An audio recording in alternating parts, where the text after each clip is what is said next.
Thank you. So this is the last talk. I'll quickly rush through the data and the role of alpelisib. Alpelisib in the PIK3CA mutated breast cancer patients. So this is the data. 40% of patients with HR positive advanced breast cancer have a PIK3CA mutation.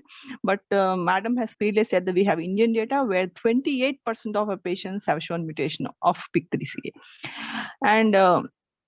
And all these were discussed why they need a different approach. We all know these patients have a poorer prognosis. There are two major studies, a genomic analysis of 649 metastatic breast cancer patients and a meta-analysis of 1929 cases of patients, which all show that this presence of PIK3CA mutation, they have a negative prognostic, which is a negative prognostic factor in the survival of breast cancer patients. And it is better we know the mutation upfront because we can prognosticate the patient and also we can tailor the therapy. And coming to alpelisib specifically targets the alpha isoform of PIK3 kinase. We have alpha, beta, gamma, and delta. Unlike the other agents like which we have before, which were which inhibited all the isoforms and because of which they had much more side effects. This Pluvicto, that is alpelisib, specifically targets the alpha isoform, and hence there's a different side effect profile compared to the former agents. And all these were discussed before, but I'll quickly rush to when to test archival tissues or the repeat biopsy, which was already answered, the what test and the concordance rate. And when to test, usually when a patient with advanced breast cancer comes, when we do a biopsy, at the same time PIK3CA mutation can also be done. And these PIK3 mutations are generally stable. And but a patient, if the progresses, we tend to do a liquid biopsy, and if it's negative, we tend to do a tissue biopsy. But of late, what we are doing is, if we see a patient with advanced breast cancer patients, when we do a biopsy and send for ER/PR, HER, at the same time, PIK3CA mutation can also be tested. And which hotspots to look for? It was already discussed that the most common mutations are seen in exon 9 and exon 20. And how to test is by either RT-PCR or NGS. RT-PCR, the results are quick and the test can be repeated, but as NGS, it gives an idea of almost all the entire gene panel, but it's expensive. With sample, again, the tissue, it's always the best. In case the patient has progressed and we have not tested before, we tend to do a liquid biopsy. And if it's negative, again, we need to do a tissue biopsy.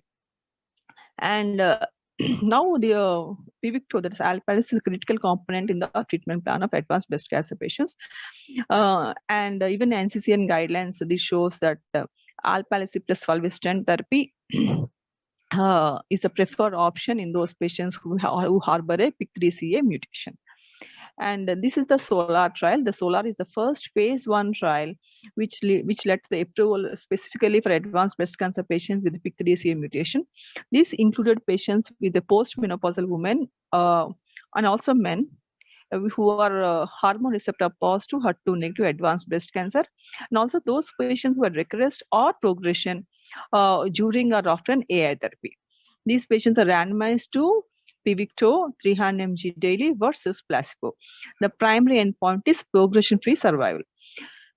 If we see the data, 11 months PFS in those patients who used alpelisib, Pluvicto, 11 months versus 5.7 months. We can see there's clearly the divergence of curves. There's almost more than double the PFS with the use of Pluvicto. And coming to PFS across all the subgroups, there is consistent benefit across all the subgroups. And how coming to response rates? When not only the progression-free survival, even the response rates are more than double with the use of Pluvicto plus fulvestrant. And coming to responses, see this waterfall. If you see the waterfall plot, around 76 patients, they experienced a reduction in tumor burden, and they also experienced deeper responses with Pluvicto. And coming to dosing administration, it's the standard dose is 300 mg once daily, and if the patient experiences side effects, the first dose reduction is to 250 mg, the next dose reduction is to 200 mg. And Pluvicto is now approved in combination with fulvestrant.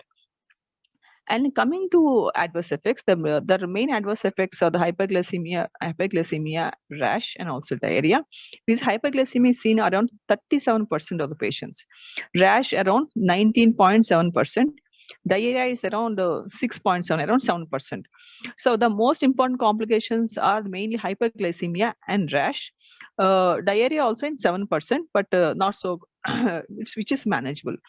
If you see hyperglycemia, if you see around 40%, 37% as per the data, if you see is a very important complication. If you see the slide, the PIK3CA inhibition, it blocks the glucose uptake.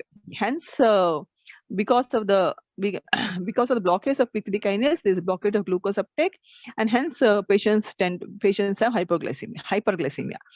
So the dose modifications need to be done based on the glucose levels. Metformin is actually the drug which was used in the SOLAR trial, but if the patient, the sugars are uncontrolled, insulin does help. In fact, we had a patient patient who was on alpelisib with renal failure, for whom we could not use metformin, and the sugars were controlled with the use of insulin. So metformin is actually the drug of choice, but in certain circumstances, insulin too can be used. And so sugar monitoring needs to be done, fasting blood sugar and also HbA1c.